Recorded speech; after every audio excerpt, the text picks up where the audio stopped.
Welcome, everybody, to Edge of the Rabbit Hole here on Connecting the Universe. I'm author and researcher Mike Ricksecker, back at you, along with my co-hostess, as always, Victoria Monday and Alina, moderating the chat. We have a fantastic guest coming your way this evening, Emily Harrison, who heads up the Akashic Academy. Really looking forward to this.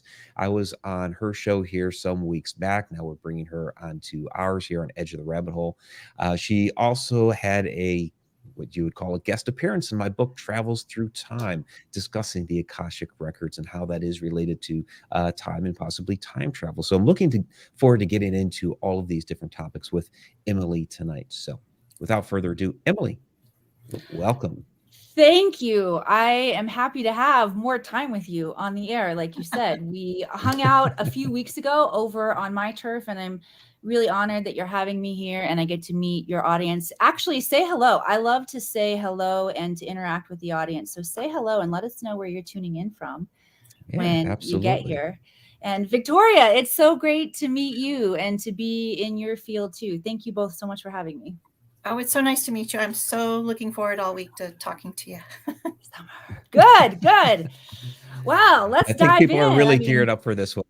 Yeah. So I guess just real quick, for those who don't know, and many of our followers already are familiar with the Akashic Records, are kind of the basics. But for those that don't, can you just give us kind of a basic definition of what the Akashic Records are? Yes, the Akashic Records are the realm of consciousness that hold every detail about your life, about your soul, past, present, all potential futures. And this intelligence is recorded from a neutral perspective.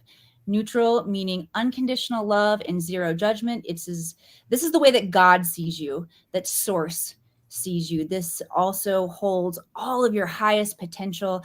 I feel like the Akashic Records are the number one most powerful tool for expanding our consciousness because they just work so gracefully with us to show us where we're blocked. These are the two big places that I love using the Akashic Records, are where we're blocked and clearing that out of our way, and then stepping into our highest potential, into genius level creativity.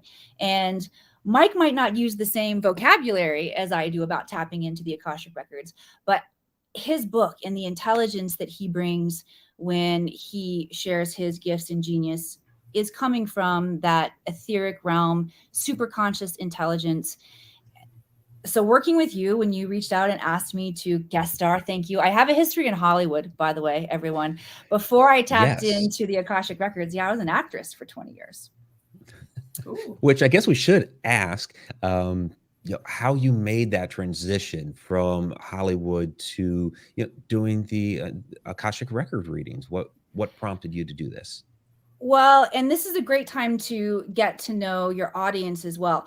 I started getting really excited about metaphysics and the quantum field because in my acting career, I realized I was a lot better in my head than I was in the acting audition room. And so I needed to hone my subtle energy body. I needed to get control of my nerves and my patterns and my behavior so that I could step into my potential. And that's when I started meditating, doing Tai Chi, Qigong, any kind of quantum exercise that helped me slow down, detach from the 3D matrix and really tap in with myself. So that was my motivation, was I wanted to advance in my career and I felt stuck in these areas. So we'd just love to know from the audience, what's bringing you all into this space and why are you excited to grow and expand? What's the catalyst for you? Yeah, absolutely. So if people want to go ahead and throw down there in the chat, what their interest may be. And we have several people down there. There's our chat moderator, Alina. Sarah Yusuf is in the house. Yes. And Sarah's even relating. It sounds like the Akashic Records have a strong tie into stacked time theory. So, and I believe that's true. When we look at something like the Akashic Records, we're talking about eternal knowledge. And with my the things that I propose there within the book, it's, to me, time doesn't really exist. Everything is all concurrent. And so that knowledge being eternal, this is something that, knowledge of the ancients, knowledge of the future, something that, we could tap into. Is that correct? Well, yes, there's only now, right? Mhm. That's the only moment we have now. And all of the collective timelines are running concurrently, like you said. For the human, that's a lot to grasp when we're showing up in our everyday life. So linear time makes sense when we are incarnating in a third dimensional experience. It's helpful for a lot of reasons. And it doesn't necessarily represent the highest level of quantum truth. My guides shared with me something. I think that this will be connected to the stack time theory, but that's your zone of genius. So I'll share, and you can let me know if Sure. this fits in or not, right? So when I completed my own training in the Akashic Records, I of course had a million questions. I wanted to know about the pyramids and how the pyramids got there. I wanted to know what they did. I wanted to know about past lives. I had people coming into my world saying, I think I was Jesus in a past life. And of course, at first I thought that's very egotistical for, okay, you think you're Jesus. So I asked the records, what's the deal with people feeling like they were all these famous people in their past lives? Is that even true? And what my guides shared with me was that, first of all, it doesn't matter whether or not it's true. It's the power of the story that changes you.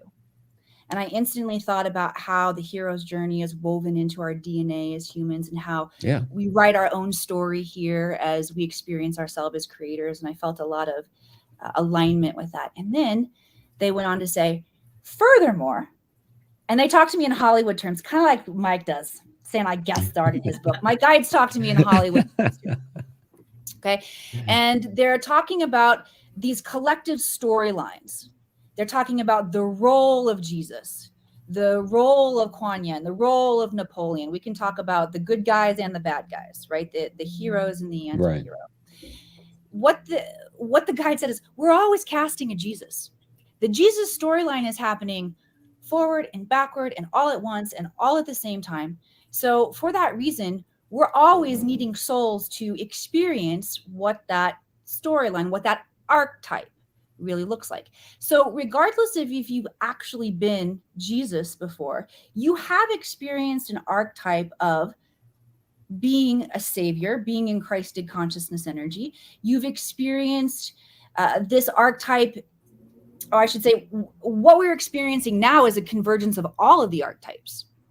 So can I find that archetype in myself right now? Can I find the villain archetype? Can I find the hermit archetype within myself? And can I draw upon all of those experiences that I've had outside of this localized reality in order to inform my experience here? So would that be an example of the stack time theory? Yeah, it would be. That is no, it's definitely fascinating because within this idea of stack time theory, all of your lives would be present because everything is concurrent. So all of those archetypes that you have been at some point within there would be accessible to you. Mm-hmm. So, yeah. Victoria, I know you're itching for some questions. You always are. Come on, Victoria, lay it on me. Little me. Oh, yeah. So, I have to where do I start? I didn't have time because, I'm trying not to be linear anymore. So I didn't get them prepared. But that's good. You can just show up and drop in this moment and just be like, all right, what's alive in my field that I want to know about? Well, first of all, why is the cat sitting on my foot? That's my first thing. As soon as you came in, the cat came and sat on me. Anyway, he knows. Why? Well, also, actually, there's an answer to that's already flowing in. That know. Kitty is, they know, but they're also connected to and representing your lifetime as a starseed in Lyra, that feline energy. Yeah, and there's an activation coming in tonight for you, not only from this call, this time together, but also magnified by this super blue. It feels like there's one more moon in there. It feels like there's one more adjective describing this big old one, but it's a super blue full moon in Pisces. So you're receiving an activation in your emotional body, the guides are saying, and the cat at 8:28 tonight. Yes.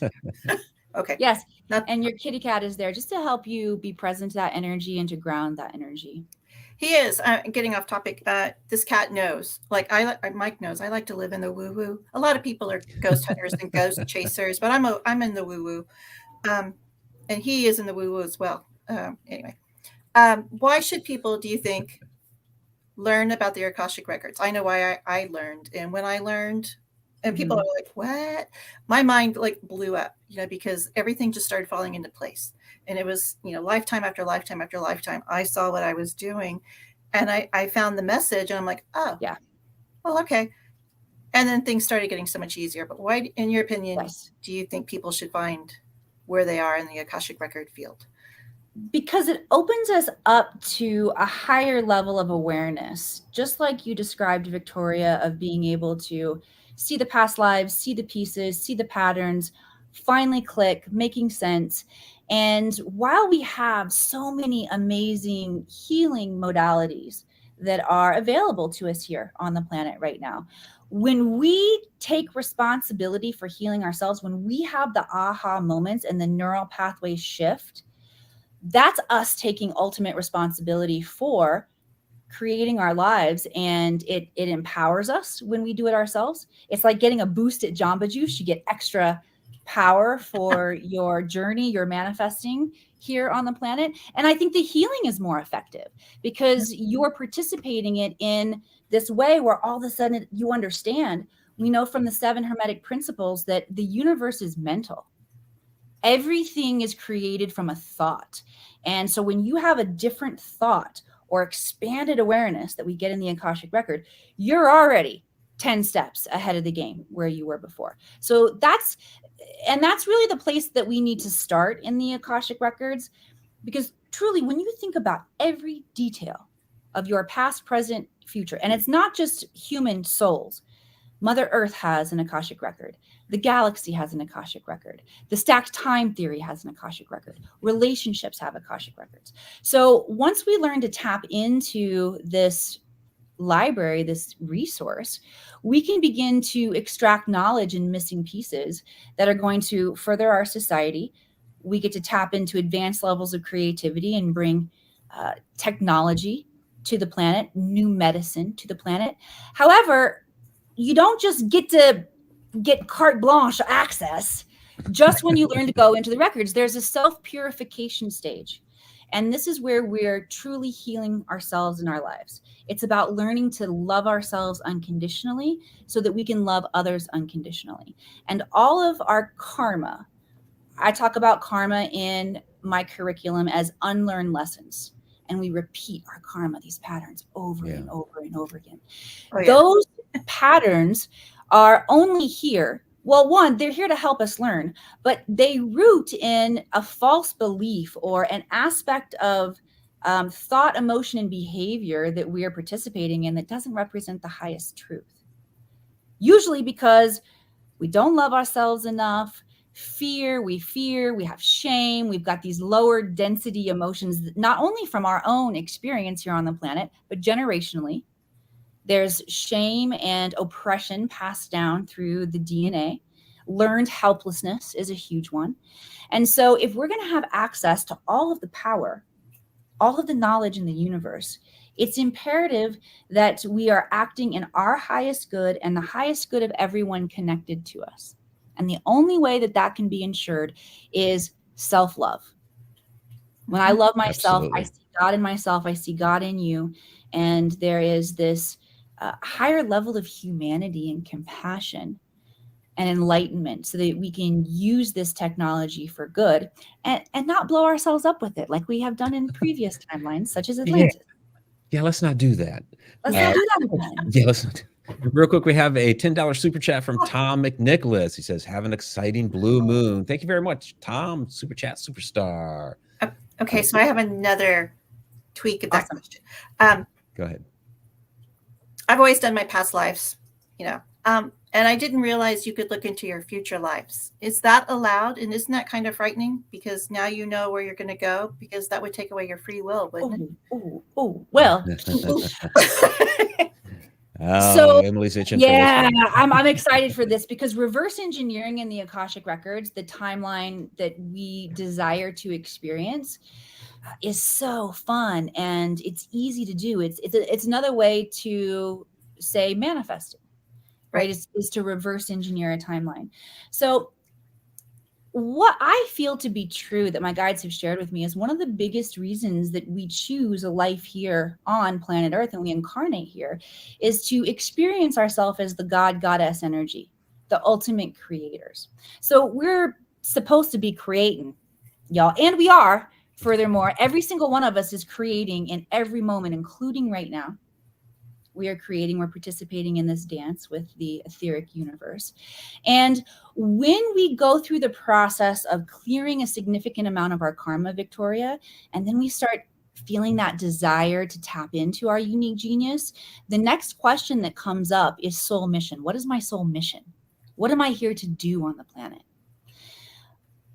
And I realized, looking back on my life, I was built for this kind of journey. So before I was in Hollywood, y'all, I'll use my y'all here for you. I grew up in small town Missouri, 3,000 people on the Mississippi River. And growing up in that environment, really, I had to tap courage within myself to break out of those boundaries. And I lived the story that feels like someone else wrote, the girl from the Midwest who gets off the bus in Hollywood, and I got my first movie by the time I was there in a month. And then I realized that I really wasn't that good, and I needed to start doing things that opened up my ability to step into my power. But back to just the storyline of coming from nowhere in particular, that everyman energy, and saying, no, I'm going to seek more for myself. I've always been that person that has felt like there's more to life. And once the metaphysics and the activation of my DNA really began to take over, because I was meditating so much in Hollywood, and I made that shift, that same part of me, all of those aspects of me that were present and alive and chasing my dreams in the Hollywood timeline are doing it in this new timeline in a different expression, in a higher expression. And Victoria, I would not have been able to accomplish as much as I've accomplished in the last 7 years, starting this academy, if I hadn't used the Akashic Records to get crystal clear on what my vision was, learn to tap into that timeline and learn to hold the frequency, explore. It's almost like astral traveling into the future that I want to experience. And then I began asking myself the questions to reverse engineer that. They're actually great questions. You want to know them? They're the secret to reverse engineering any goal, and you won't ever fail again. The first question is, what does success look like? You've got to define success. You've got to write it out and be crystal clear about what success looks like. Then you ask yourself, what steps do I need to take to get there? And if you outline all of those steps, and if you're an A+ student, then you'll give yourself the by when. You give yourself a deadline. But this is how you reverse engineer goals and dreams, is simply by using this formula. Okay. That sounds too easy. It is easy, right? Okay. I'm doing that now. It's not exactly rocket science, but we do have, we do have a lot of people asking, like Wayne here, how do we access the records? And I know where you're going to go with this. And it's going to be, it's going to be meditation, which is something I'm terrible at doing. It's like I'll meditate here for a day, meditate there for a day. So how do we access the records and I guess be disciplined about it? Yes. Well, there are many different ways to access the Akashic Records. The methodology, it's important, but before I tell you the different methodologies on how to get in, what you need to know is the intention to hold in your heart. If you are looking for intentional access, there's unintentional access. If you are driving along and you've zoned out and then all of a sudden an inspired divine idea pops in, download pops in, right? We're tapping in. If in the dream state, often people can spontaneously tap in. The challenge with the spontaneous tap-ins is sometimes we need information now. And Right. But we it's need to still a download type of right away. meditative state when we quote unquote zone out. It is a type of meditative state. It's not, full because you still have to pay attention to the road, but Right. it is to a degree. 100%. They have those Yeah. bumps around the road, so you know when you hit them. Stop meditating. Go Back back on the in. road. Oh, I have to throw this one out here. This is Jennifer. Meditation, Michael, meditation. It's a $10 Every super day. chat. So thank you. Every day. Yes. Well, I'm excited to hear that you don't meditate, Mike, because if and when you find the type do that on works for you occasion. in your stride, well, we're just going to get so much more genius from your mind when you tap in. So, just lighting a little fire underneath you there, just for the good of humanity. Appreciate that. No pressure. All right. When No. you want to tap in intentionally to your Akashic records, you want to be mindful of a few things. The first thing is you got to take responsibility for everything that you are creating. So whatever you're going to go in and ask about, why am I dealing with this XYZ problem again? You must know that the guides are going to address you and your own patterns. You are in your Akashic records. This is about you. It's not about seeing why the other person behaving like such an a-hole over and over again. You cannot pass off the responsibility.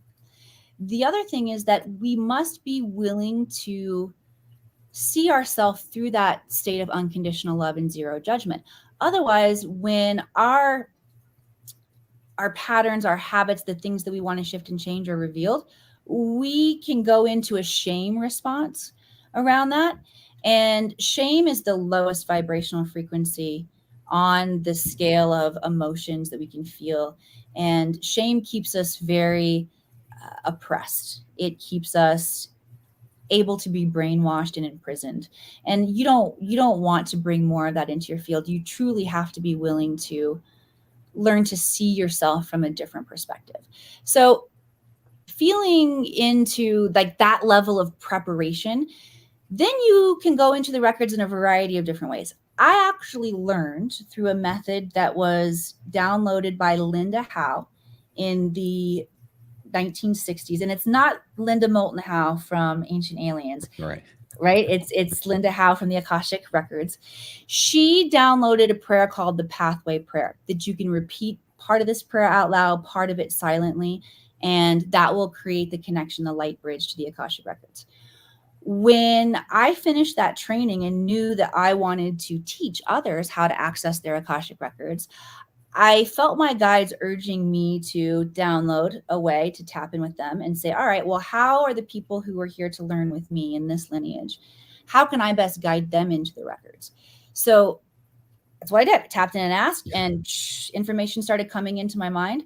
The way I do it, uniquely gifted to me by my guides, looks like creating, or I should say, anchoring the crystalline tube of light. So bringing awareness to our crystalline tube of light, anchoring it into the core of Mother Earth, and then outside of this time-space continuum into the Akash. So those are the points of where the energy is flowing in and supporting us.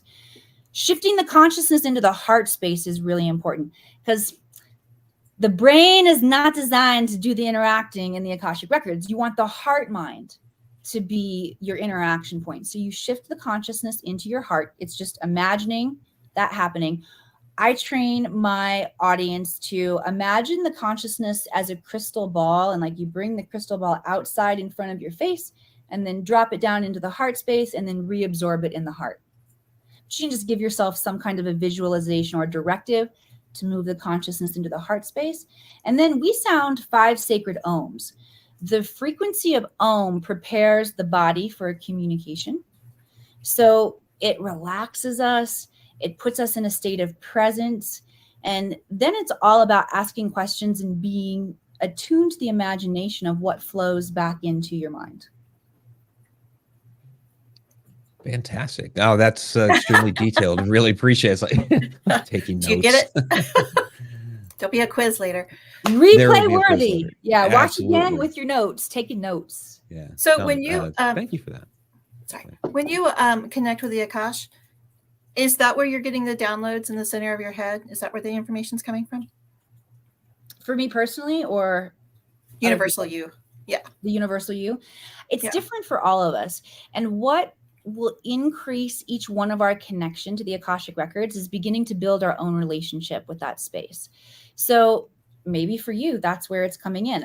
I would say, rather than judging, am I doing it right or wrong, based on where I think it's coming in, or do I feel it coming in, is noticing our own experience and being gentle with ourselves. Because some people, their clairsentience, or their ability to feel the energies moving, might not be as advanced as their clairvoyance, their visual aspects. And so when I say feel it, you feel the energy, like, I don't feel in the energy, I don't think it's working.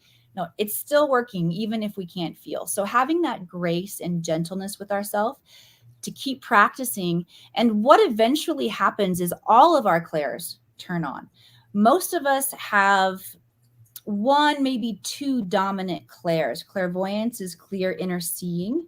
That's in your mind's eye, although it can also mean seeing auras or seeing shadows or lights in the peripheral. We see interdimensionally and through our peripheral a lot of times. So those are all aspects of your clairvoyance turning on. Clairaudience is clear inner hearing. Sounds like you talking to yourself often, which can be confusing when people start reading the records. Like, how do I know that this isn't me? Sometimes it sounds like you. And so as we begin to develop our own relationship, we'll know. We've got clairsentience, which is clear inner feeling. That can look like chills. A lot of people call them truth bumps or goosebumps that we're getting. That's a psychic sense. It can also refer to sensation in the body. So like when Victoria was talking about feeling the energy come in, it might feel effervescent, or it might have a temperature to it. That's all our clairsentience. Feeling other people's feelings. When you walk into a room, that's your clairsentience. And then our claircognizance is our ability to know instantly. It's like files come in, we just all of a sudden have an awareness or a complete answer to a quandary that we might have had. That's what a clair knowing download looks like when it comes in. So the guides are just saying for everyone in the audience, tap in and just get clear for yourself what your dominant clair is. When you know, put it in the chat for us. This will help you begin to see, when the clairs are happening. Sorry, the guides. I told you, Mike, it might be hard to get me to shut up.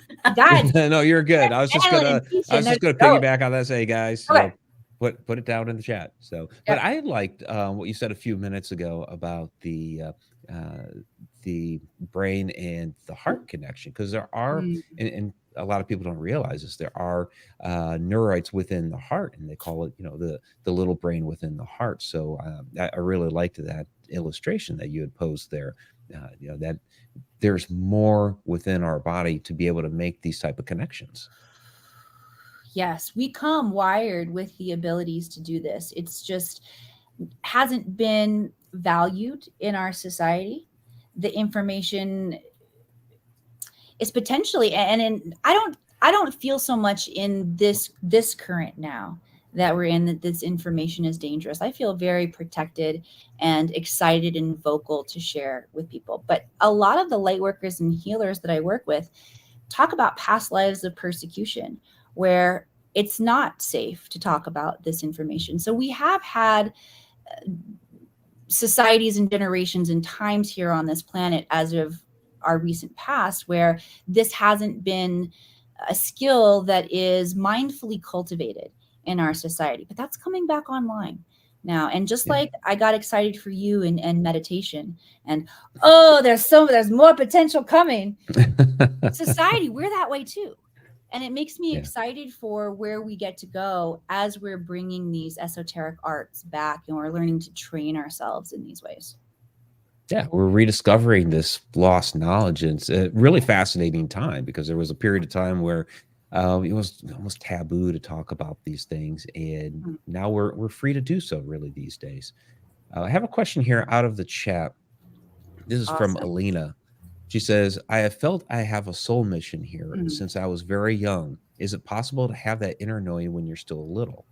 Oh, yes. I think that's for people who are lost, Alina, that's the first place I tell them to go, is go back into your childhood and remember what lit you up as a child. And it may not be an exact interpretation.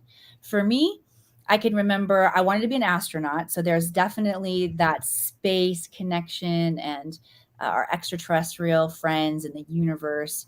That's always been alive in me. I can remember writing, directing, doing every single aspect of the puppet shows that I would do as a kid. I would, write the scripts and make all the puppets and put them up here. And so there's always been a part of me, that's been a storyteller.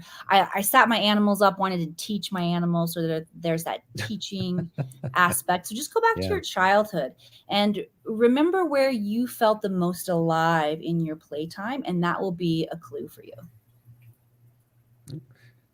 Thank you, Alina. I hope that helps. Yeah, let us know if that helps, if that's landing for you. Yeah. So then Wayne is asking about using crystals and stones. So would you use those to help you access? Yes. So my favorite crystal, and you don't have to have one this large, but it's selenite for accessing the Akashic Records. Wow, yeah. Yeah, and see, that one is etched with the sacred geometry, planetary sacred geometry. Oh, yeah. Yeah, Victoria's got one too.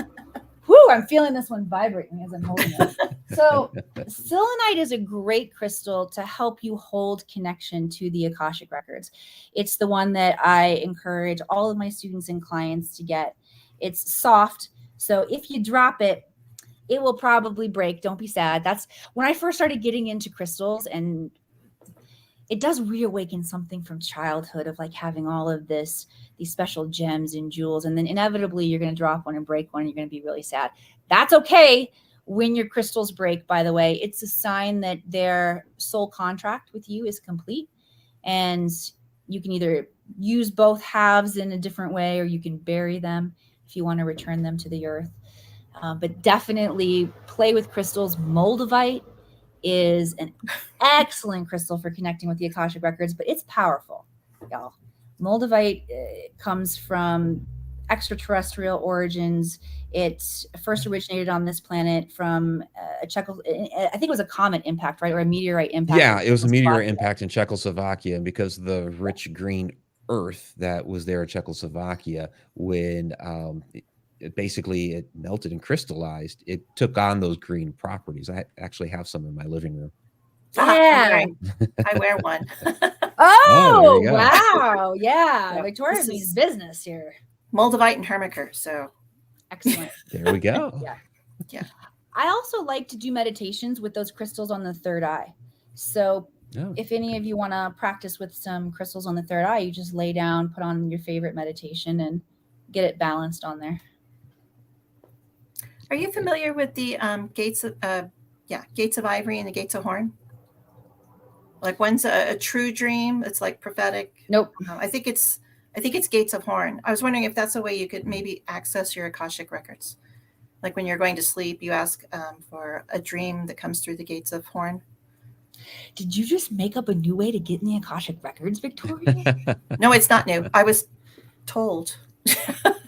Yes, practice, play with that. That's awesome. Yeah, no, I didn't know about that. And this is what it looks like to get the information and have it start to drop in. And thank you for speaking that out here. Play with that. Okay. That's how I usually go to sleep with my meditation music. Very good. No, I like that idea. Jen is asking if we can get a list of these good crystals. Yes, take your pen out right now. I'll just keep it simple. Selenite and Moldavite. Selenite and Moldavite. Moldavite. Oh man, I just have bad flashbacks to being in the 5th grade and getting out of the spelling bee, and I was just I got out in the first round and I was humiliated, so I faked sick and had my dad take me home. It's hard to find a real Moldavite because there's a lot of fake Moldavite out there. So if you find Moldavite that's really cheap, Moldavite's expensive. It is very pricey. Real Moldavite is expensive. Yeah. So, and I will just, this is not a sponsored video, but I will throw it out there. A reputable dealer in Moldavite. Hold on, let me get a pen. Okay. You know who I'm going to talk about. It's Raining Zen, Dave Nunnally. Okay. Yes. Yep. So, let's see. We also had, okay, so Alina commented back, said, makes a lot of sense to go back to when we were innocent. So thank you, Alina. Yes. And then Tom was asking how to connect to your guides. Oh, all right. Well, here's what they're preparing. You can tell they're preparing to drop some knowledge, can't you? Because I'm starting to adjust myself here. So let's keep talking Hollywood metaphors here. We're talking about guides. So when it comes to being in the Akashic Records, I was taught that you have access to masters, including ascended masters. This also includes archangels, teachers. Teachers are light beings who are lesson specific. They come and go based on what we're learning. Our loved ones who have crossed, and our guides, our spirit guides, our angel guides, the ones that are assigned to us and with us from our very first breath to our last here on the planet. I also feel like I get downloads from source, from my higher self. And I started getting somewhat confused, started overthinking this idea. And so I took it into the records once and was like, all right, so really, like, which is me? Which is my higher self? Tell me about this. And what the guide said was, it's all the same. Then they talk about being in human form and, again, story, and how story is so woven into our DNA, and the idea of personification and perspective. Okay, so we incarnate into this 3D planet as separate reflections of the God personality, but we're all essence and reflection of the same bigger energy, but we express as separate for the sake of learning, for the sake of understanding our power and our creatorship here on the planet. But again, just like time isn't the highest truth, Emily Harrison as an individual, unique person or soul or consciousness is also not the highest truth. I'm part of this bigger unity consciousness.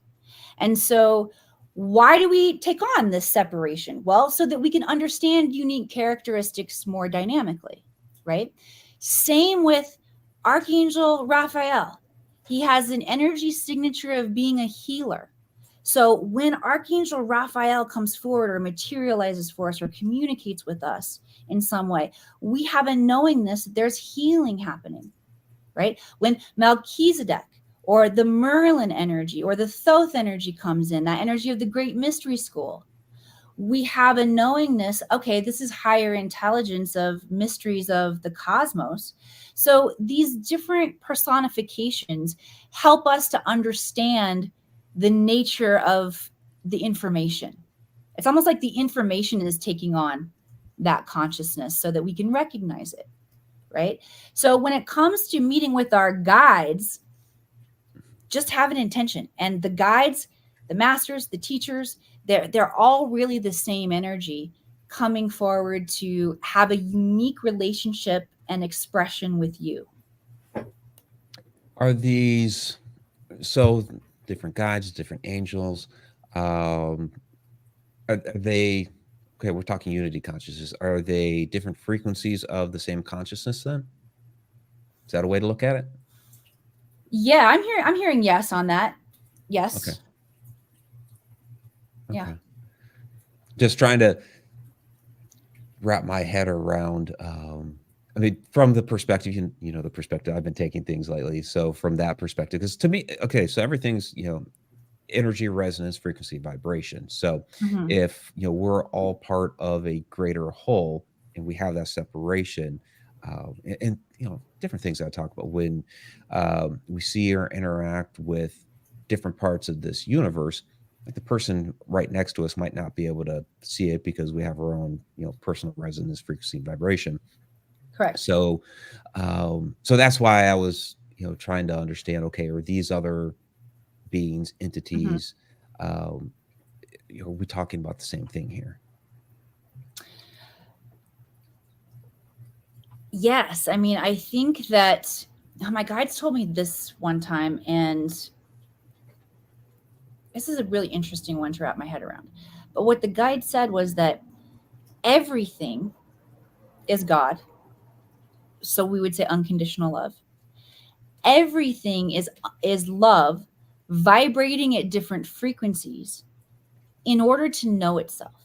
So even the darkest, most traumatic experiences that we could conceive of and have happened here on the planet, according to that theory that the guide shared with me, that is the energy frequency of love expressing in this very, what we would call a low dense vibration, but for the purpose of bringing back into wholeness, or being that catalyst that motivates us back into that highest expression of love.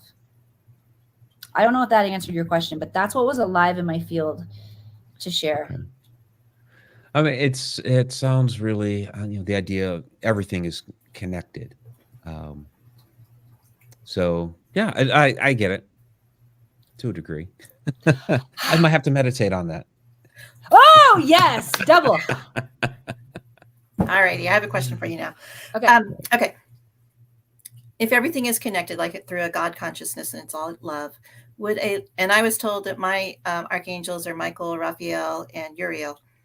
Would a light worker have different archangels than, say, a firefighter? Are they specific, that specific, or? Yeah, I think they're definitely specific and associated with what superpowers are going to help us accomplish our mission in this lifetime. And teachers, remember, can come and go. So Archangel Michael might not traditionally be working with the firefighter, but for a specific lesson for that firefighter, or if that firefighter was in a situation where they were protecting someone else and the energy of Michael showed up to assist in that, that would make a lot of sense to me. Well, isn't Michael like the number one guy? I mean, that's like God's first command or something, first associate. I've heard that. Okay. I've heard that before. Mm-hmm. Okay. All righty.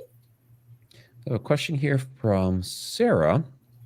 She has many religions depict conflict of intention. How do you reconcile that with the Akashic Records? What role does free will play? I know we talked a little bit about free will earlier, but you might be able to touch on the rest. Wait, can you put the question back up again? Yep, I'll put the question. Sorry. Because I wanted to, really depict conflict of intention. I'm curious as to a little more of what you mean about that, Sarah. So just throwing that out there. If you could say that, ask me that again, or say that again in a different way, so I can get a different perspective on it, because I feel like there's something really important in there. I will talk about, though, religion and the Akashic Records and how my own personal experience was reconciled. I grew up in that small town, Missouri, surprise, all up in the Southern Baptist Church, going to church Sunday morning, Sunday night. My mom's a Sunday school teacher. I went to Bible camp in the summer. And so this was real. Oh, well, I'll tell you the whole truth. I'm also a Gemini, and I was definitely very rebellious. So I was a good girl on the outside, going through all of these, protocols, and then doing whatever I wanted to, behind the scenes. I'm known in town for getting caught sneaking out of my house. So that's there's my real childhood for y'all there. Okay, but back to rebellious streak. Yes. But back to the paradigms that I bought into from growing up very religious made me feel like any kind of psychic skills, like that's borderline blasphemy. Yeah. I asked for forgiveness many times for playing the Ouija board with my cousins out under the magnolia tree. We would sneak it out there because feeling like, oh, this is an abomination to God, and this isn't what we're supposed to do. So for me, as I began to study the Akashic Records and use this in my everyday life, there would be guides that would come forward and I would work with or walk with for a certain amount of time and just talk with and ask questions. And there have been places along my journey where Yeshua, where Jesus has been very present with me. So I began just asking him about this. And what he reminded me of was the stories of where he, in Christed consciousness, would be very psychic and would perform miracles. He would walk on water. He would multiply the loaves. He would raise people from the dead. And what I felt I was hearing, and I feel to be, wow, that's a really crazy interpretation, but it feels right to me, is that the second coming of Christ, of Jesus, is when all of our 12 strands of DNA come online, and we are in Christic consciousness as he was. And we will also be able to perform those type of miracles. So the quest to be Christ-like now meant something completely different to me. And now that I had that new paradigm through which to explore my own God self, my God consciousness, because I feel like that would have been very dangerous to explore myself as a God or a goddess in that old, according to religion or that old paradigm. It makes us incredibly powerful, right? But so for me, it was shifting my perspective and opening up to a different interpretation of how to have a relationship with God or Jesus or the Holy Spirit or Archangel Michael or Source or your higher self or whatever character you cast in that role, because that's in essence what we're doing, right? Is we assign meaning and value based on our experience. And Sure. yeah, that's complete. Yeah, absolutely. Okay, so Sarah tried to clear up Conflict of intentions, such as God and the devil. God and the devil. Yeah. Well, I find that all through metaphysics in terms of duality and light and dark. Yeah. So depending on, just how we're interpreting it, it's everywhere. The reason that we see so much darkness in our world isn't because, okay, I'm gonna stick to my guns here. Go for it. It isn't because we are oppressed and powerless. It's because we are making that choice to give our power away and not stand in our full authority of who we are and what we came here to create. And the reason that darkness is still out there is because there's darkness within us. There's aspects of our own patterns that still exist in our subconscious, which means below our awareness. So as we are bringing the darkest, shadowiest parts of ourselves to the forefront, and we're meeting and greeting this part of our personality that's here to teach us, and with that grace, with that acceptance, that self-love, that's when we will see a resolution of all the darkness and the oppression and the Kabul and whatever else, whatever other label you want to put on it. It's all personal responsibility to do the work within ourselves.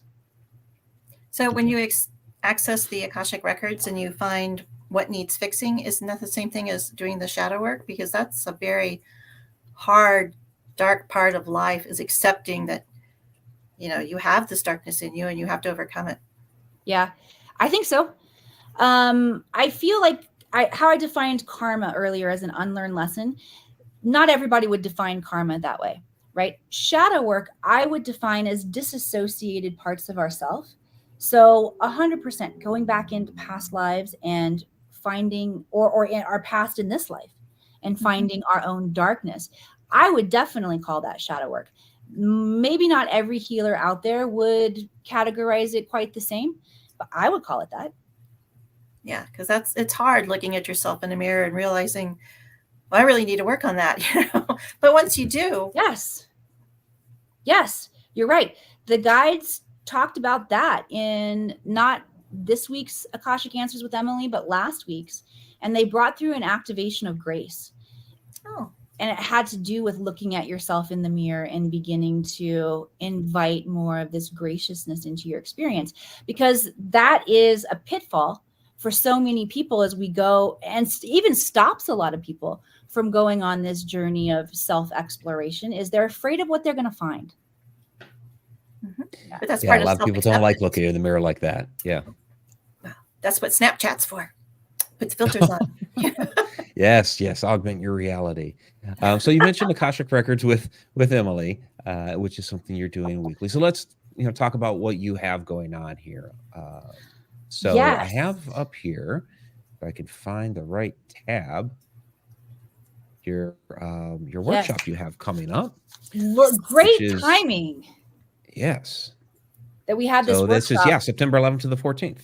Yes, I'm excited to cordially invite each one of you who are watching live and on the replay to join us September 11th through the 14th for the What's Next workshop. You do need to sign up for this workshop, and yes, there will be replays. In this workshop, I am going to every single day take you into your Akashic records and begin to help you remove the aspects of your life that are standing in the way from you knowing what's next. Because, spoiler alert, you actually already know what's next in your life. The What's Next workshop is designed to help you get clear about soul direction. What are the best next steps, whether you're moving in to a new project, whether you're at a crossroads in your life, whether you feel like you are caught up in the same old karma, you're in a rut and you are craving something more and something different.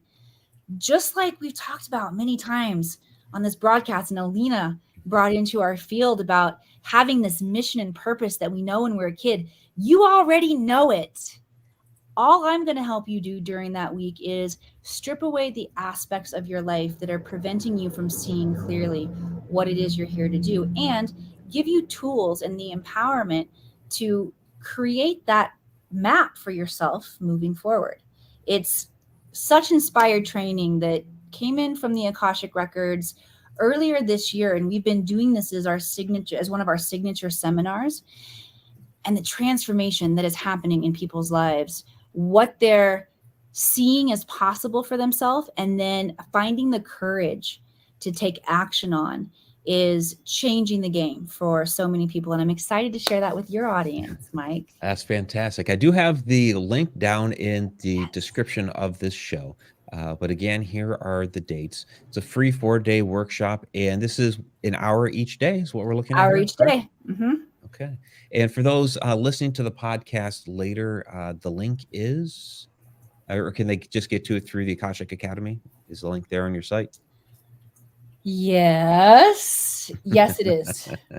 The AkashicAcademy.com. You might have to explore just a little bit, but go explore. We've got an awesome free resource page too that has great downloads, PDFs, can teach you how to do really cool things. So yeah, just go explore.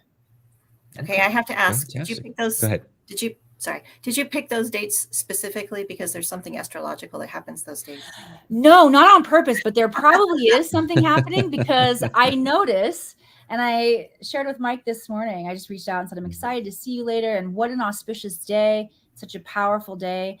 I don't ever do that intentionally, and find often that intuitively it's just aligned in my field to show up and to create and to help people shift and transform. Do you know it? Did you know a secret that I don't know? Oh yeah. Yeah. What is it? Mercury and Venus are going forward then. They're just starting. So Mercury, the planet of communication, Venus, the planet of expansion. Yeah. And love. Yes. Yes. My guides are in charge. My guides and Kathy, my executive assistant, are totally in charge of the schedule. Okay. I just throw out visionary ideas. That's the universe for you. Right. That's universe aligning. Yeah. Yes. So for everybody that is watching and listening later, this is definitely the week that you want to sign up for. So I will post it up here one more time. Here it is. I'm excited. Listen, I should have put the link on here too, but it's down in the description. The What's Next 4-day workshop. Yes. It's on your Facebook page too. I see it a lot. It is. Yes. It is. Yeah. So, all right. So we had, see, another question here from Sarah come in. And she asks, is generational healing possible? Can the Akashic Records be rewritten? Yes. Oh, you guys are asking great questions. Okay. That's a good question. Generational healing is possible. And it's part of our responsibility as we wake up and we recognize where we've created some ripples here, that we've participated in some things that need to shift on the planet. It's important that we do our due diligence and clear out the ancestry forward and backward through time. When I'm training people in the Akashic Records, there's an online training course that I created when I first started doing this work, and it's gone through various incarnations and updates since, but the core training in the Akashic Records is there. It starts with how you read the records, like creating a modality and a connection, a trust with the records. Then we go through the karma clearing, that self-purification stage. And in that process, we focus on ancestral clearing and healing. Victoria and I had a moment to chat behind the scenes too here before we started, and we were talking about that ancestral healing that can be done in the Akashic Records. So yes, that happens. And can we rewrite the Akashic Records? Yeah, I mean, depending on how you look at it, I don't think any information is ever fully erased, because we need to be able to use this resource to go in and get intelligence about things that happen, such as the Atlantean civilization, where a lot of the records here on the planet were erased. We can go into the records and we can access that. However, we are healing and rewriting the timelines of Atlantis. I work with a lot of visionaries and like scientists, technicians, engineers who are creating technology. A lot of them have had past lives in Atlantis, and they're bringing that technology back. So through the Akashic Records, I will take them back into those lifetimes, and we will heal aspects of stuff that went wrong when we had that much power before. Let me ask you this. Okay.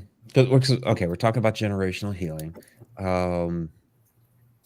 On the physical level, within our DNA, we have genetic markers that are placed, from our ancestors, different patterns, behaviors, these sorts of things, as long as those things were in place before your ancestor yourself was begat, for lack of a better term. So if we were to try to fix something generationally, within our, I guess, physical being now, because of those different genetic markers that are in place in the DNA, would we have to find a past life in which we may have interacted with that particular ancestor? We can, and it can be helpful if somebody is drawn to that kind of exploration. But with everything being connected, Mike, we can also find aspects of our life right now that are reflecting that same pattern, and just work with the pattern in the now moment as it's presenting.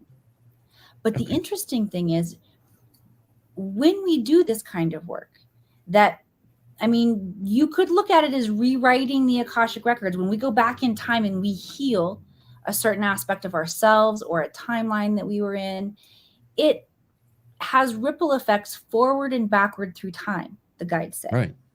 Now, they've also made a connection in my awareness to the Mandala effect, which is where we're remembering different timelines or different truths in different timelines, right? Was Nelson Mandela killed in prison, or did he get out alive? We've got, the Berenstain Bears, the Kit Kat. We could go through all of the things. But what the guides show me is that that's evidence that we are time traveling back in time and shifting things as more and more of us are seeking this past life healing or healing ourselves. We are bringing quantum energy, which is data, it's information, it's awareness, it's intelligence, as we are using our technology to project the God energy, right? So we're basically putting more God energy into this timeline that wasn't fully healed and healing it. And so that has ripple effects that we see in our modern day now. Correct. Yeah, no, I totally agree with that. And you have the book. When it comes to the Mandela effect, the paradoxes, it's, to me, I find it funny. People have tried to discredit the fact that, paradox could possibly happen just because of math. The math would be zero, so it can't possibly happen. But like you said, we see those ripple effects play out, and that's why we have a lot of these different memories of other possible timelines. So that's fascinating. We're coming right down toward the end here. No. So I know it went by quick. For those that are members of the Connected Universe portal, of course, we're going to have the after show for a few minutes there with, and Emily will be with us for a little bit with that. For those that are not, we will have to bid adieu, but please feel free to look into the Connected Universe portal. Become a member out there. A lot of great information, behind the scenes videos, the full classes, and so much material out there. So really encourage you, connecteduniverseportal.com. But Emily, one last time, can you go ahead and tell everybody where they can find you and what you have coming up and so forth? Plug Yes, away.